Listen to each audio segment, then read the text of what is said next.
AIDS হলো এক ধরনের ব্যাধি, যাকে মরণ ব্যাধিও বলা যায়। গত এক বছরে দেশে এইডস আক্রান্তের সংখ্যা বেড়েছে অস্বাভাবিক হারে। এ সময়ে দেশে নতুন করে শনাক্ত হয়েছে 1438 এইডস রোগী। এ সংখ্যা বিগত যে কোনো সময়ের চেয়ে বেশি। একই সময়ে এতে মৃত্যু হয়েছে 195 জনের। আক্রান্তদের মধ্যে পুরুষ 77%, নারী 22%, হিজড়া 1%। নতুনভাবে সংক্রমিতদের মধ্যে 55% বিবাহিত, আর মৃতদের একটি বড় অংশের বয়স 60 বা তার চেয়ে বেশি।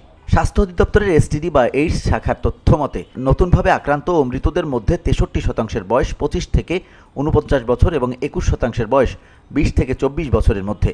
নতুনভাবে আক্রান্তদের মধ্যে 10% রোহিঙ্গা, 1% নারী যৌনকর্মী ও 1% হিজড়া। নতুনভাবে সংক্রমিতদের মধ্যে 55% বিবাহিত, 40% অবিবাহিত, 5% বিধবা বা তালাকপ্রাপ্ত। দেশের 8 বিভাগে নতুনভাবে সংক্রমিতদের সংখ্যা: ঢাকায় 406 জন, চট্টগ্রামে 326, খুলনা 154, রাজশাহীতে 147 এবং অন্যান্য বিভাগে 44 থেকে 86 জন। এ প্রসঙ্গে স্বাস্থ্য অধিদপ্তরের লাইন ডিরেক্টর টিবিএল ও এইডস বা STD program doctor Mahfuzur Rahman Sarkar বলেন, আমাদের পরীক্ষা করার সক্ষমতা বেড়েছে, তাই পরীক্ষা বেশি হওয়ায় শনাক্তও বেশি হয়েছে, তাই সংক্রমণ বেড়েছে সেটা বলা যাবে না। তাছাড়া আক্রান্তদের চিকিৎসার আওতায় আনা হয়েছে, তাই রোগটি ছড়িয়ে পড়ার আশঙ্কা কম। বিভাগ হিসেবে চট্টগ্রামে সর্বোচ্চ সংখ্যক এইচআইভি রোগী শনাক্ত করা হয়েছে। 2024-এ প্রায় 150 জন নতুন করে এইচআইভি আক্রান্ত হয়েছেন বলে জানা গেছে, আর প্রায় 1200 রোহিঙ্গা এইডসের চিকিৎসা নিচ্ছেন।